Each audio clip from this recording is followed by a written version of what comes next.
Hey guys, welcome back to my channel. My name is Samantha and today we are going to be talking about occupational therapy.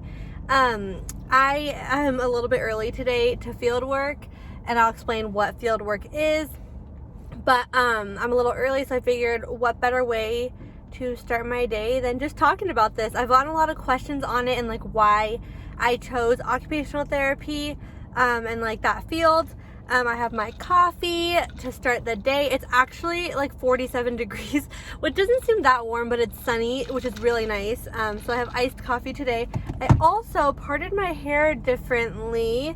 I'm trying to get used to it. I don't know if I like it like this or not, but I'm getting my hair done tomorrow, and I think the hairstyle that I want will look better with my hair like this. So we're gonna try it and see. I know it's like a thing too, but everyone says like, oh, middle part makes you look like older.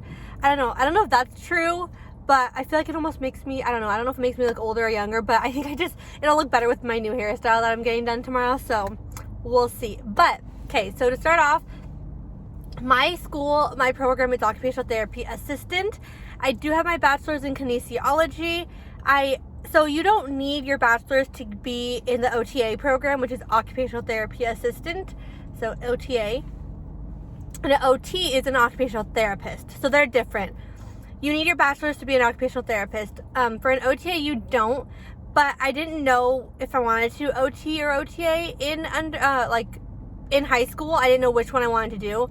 And I knew you need your bachelor's for your OT degree. So I decided to go ahead and do that. And also, like, I just wanted my bachelor's and I wanted to play sports in college. So I was able to do both of those things, and it was kind of like a fallback if I didn't end up doing occupational therapy. I already had my bachelor's. So that's why I did it in kinesiology.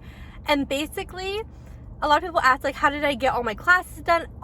Since I knew I wanted to do occupational therapy, all of my prerequisites for occupational therapy I did in my undergrad. So you get like, I don't know, a couple electives a semester to put like whatever class you want, and I would just match those up with the classes that I needed. So like stats was one, biology, a couple of different ones, like a public speaking class. I did those as my electives. And then so that's where I did that. And then after my schooling in my bachelor's, I decided like, okay, I know I want to do occupational therapy, but like OT versus OTA. So occupational therapy is like helping people get back to their prior function or getting them as independent as possible. So basically, for example, somebody that had a hip replacement, we can help them learn ways to like get dressed again, to function throughout their home. Maybe things are too high for them. We can also do things such as like finding people transportation to places like for them to arrange themselves, but caregiver support. Different fields have like different roles. For instance, I was at a skilled nursing facility before this. There, basically we focused on ADLs, so your everyday tasks, so activities of daily living, and IADLs, instruments of activities of daily living, I think it is, something like that.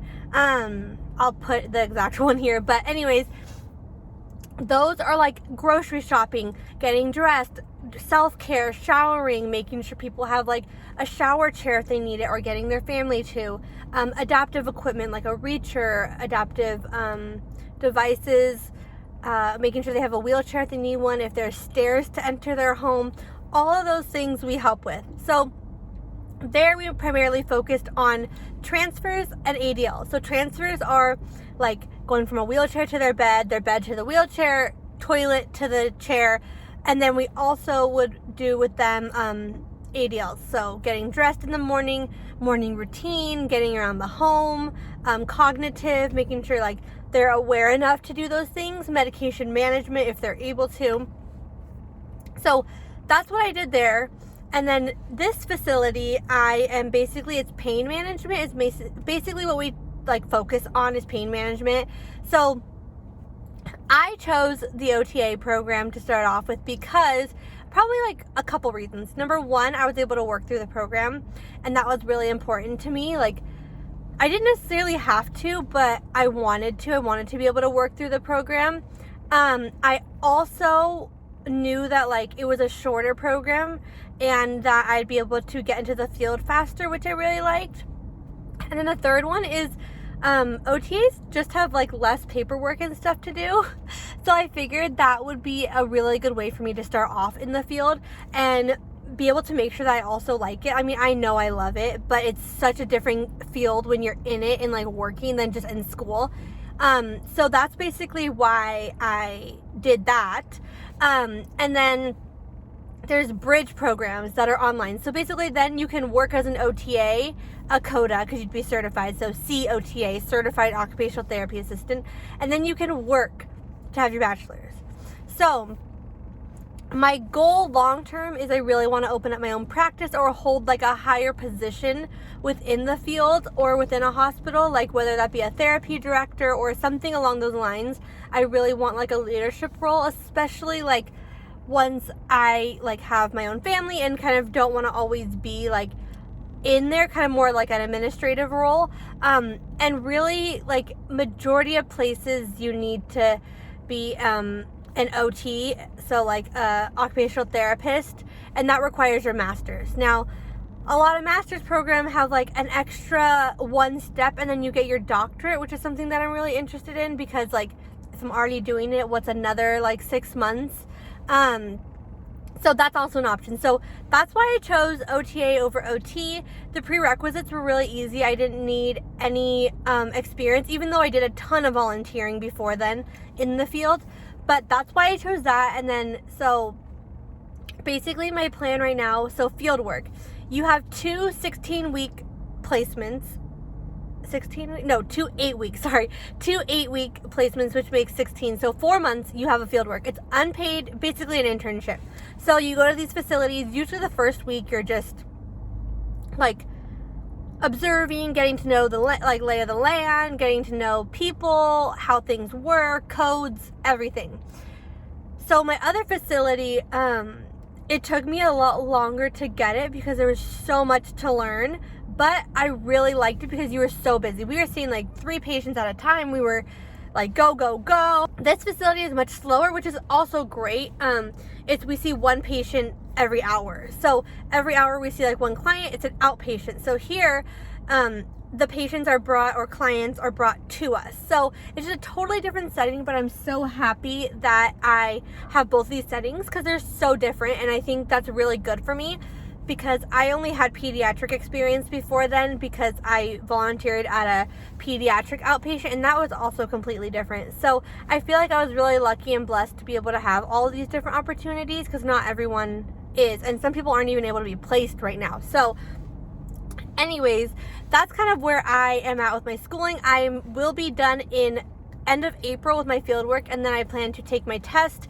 I'm kind of conflicted on when I'm going to take my test. As you guys know, I have my jaw surgery in November, and I'll be out for 8 weeks. So I don't know if I want to study then, but it's also like a big gap after you graduate. So I might be taking it sooner and then be done and then look for a job after that time. I want to do like per diem work, so just picking up shifts as I can, because I'll be working as a nanny full-time then, and I plan to do that for a little while, work per diem, figure out kind of what I want to do, what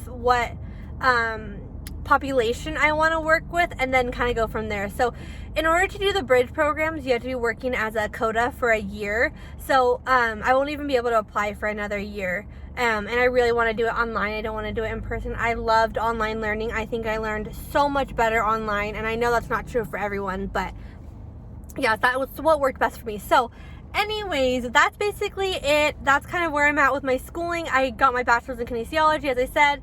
Now it's technically an associate's as an OTA. It's an associate's degree, and then if I further want to go on to be an OT, that'll be my bachelor's. That'll be my master's, and also most likely my doctorate if I get into that program.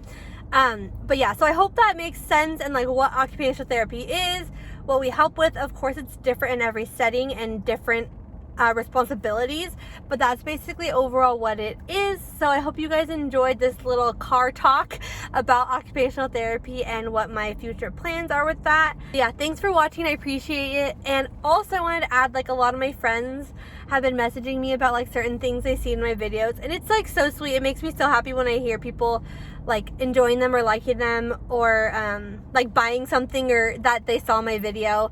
You guys have been so supportive and I really appreciate it. Well, I hope you guys have a blessed and beautiful day. I'll see you guys next time.